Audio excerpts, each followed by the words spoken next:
Hi, Michael Essick here. I just wanted to do a quick video on this topic. I've been thinking about this difference between using AI in different ways and how to use it best to come up with strong ideas and strong designs. So, two different ways of doing it.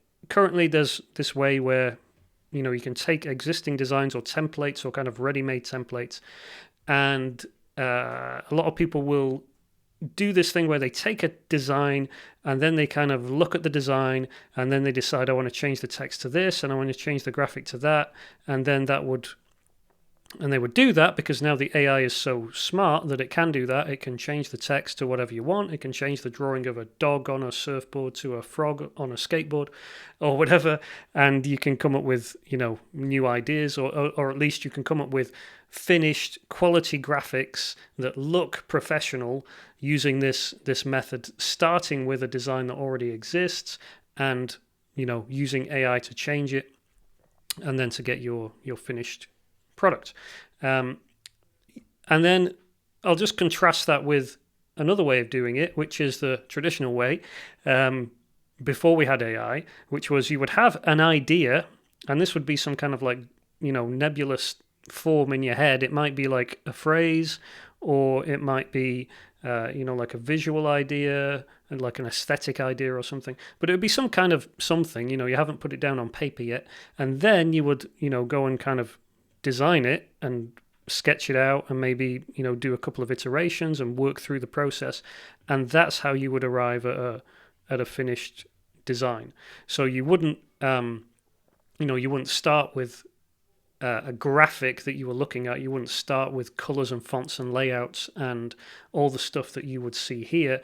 You would really have none of that. You would just have like a phrase. Maybe it's a saying, a pun, or a joke, or maybe it's like you've got the kind of idea in your head of what it might look like. It might be like a particular style, like, oh, I want it to be kind of 80s looking, but you wouldn't have anything like a kind of crystal clear look of a design that you would have if you're doing it this way.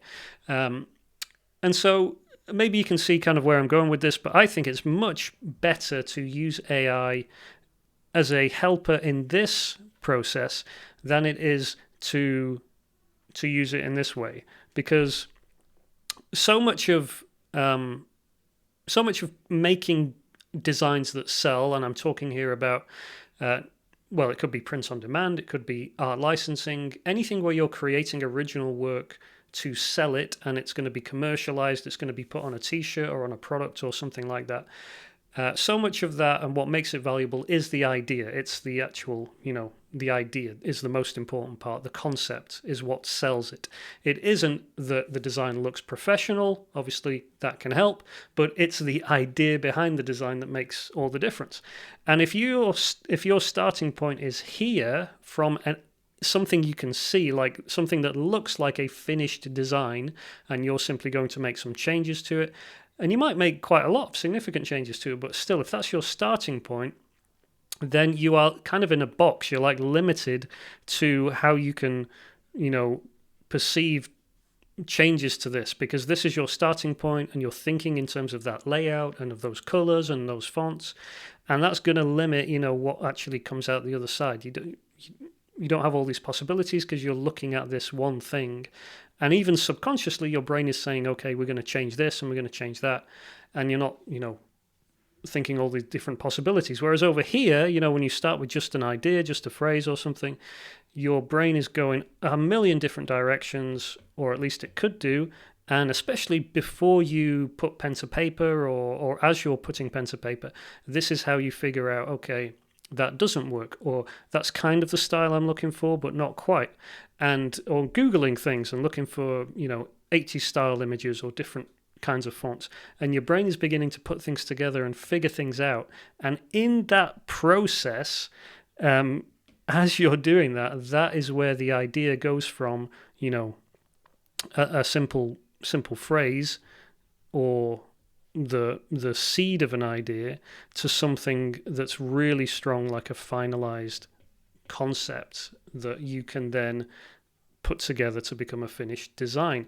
And this is what you want. You want strong concepts. And anyone who's been a designer for any length of time knows that if you've got a really clear concept in your head of what a design should be, then actually coming up with the finished design and actually, producing the PNG, the actual artwork, is the easiest part. Like if you've got let's say for the sake of example, you've got like a parody design where you're going to take the Coca-Cola logo and do a parody of it or whatever, like you realize that that all you have to do is like change, you're going to find a Coca-Cola font and you're going to change it and blah, blah, blah, and you're going to, produce that new design. That's really easy. The valuable part is the idea. What's the actual concept? What's the joke? What's the funny thing? And those things and that concept can be empowered by different styles. It can be turned on its head by changing the illustration style. It can be, taken to a whole new level simply because you change the color or the font or something like that. So all this happens as you're like going through this process and figuring things out. So that's really it. I know that certainly looks confusing on the screen, but yeah, just be careful, especially if you're using AI in this way, or this is kind of how you're being pushed to use it right now.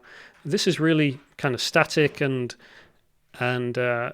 yeah, I think there's certain use cases where it works, but I think it's really dangerous to just start from, here's a design, I'm going to do something very similar to this and I want to imitate this very closely, especially if you don't have an idea in the first place.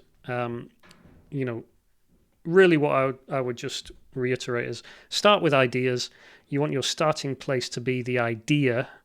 And that can be, it doesn't have to be a finished concept that's clear in your head. It can be, I've got this joke, I've got this pun, I've got this one-liner, I got this, topic or whatever it might be. That's where you want to be starting. You don't want to start from, hey, let me look at finished templates, finished designs that I am just going to make a couple of changes to and then call it my own. So,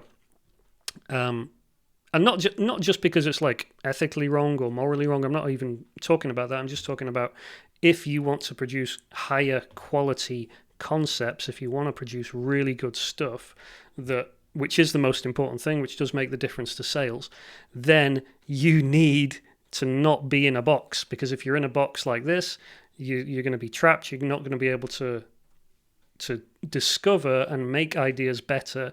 Whereas if you do this thing, if you start with ideas and you figure it out, and you can use AI for that. That's how I use AI right now. That's my timer going off to tell me this video's gone too long. You can use AI to help you try out different options and things like that. That's how I'm using it. But then the final concept arises out of that. We don't start from a template and change a few things. So hope that helps. I just wanted to get that out of my head and onto paper or onto video. I hope you got something out of that. And if you want to see the AI tool that I built and that I'm using, then check out ideally.app below. There'll be a link here below.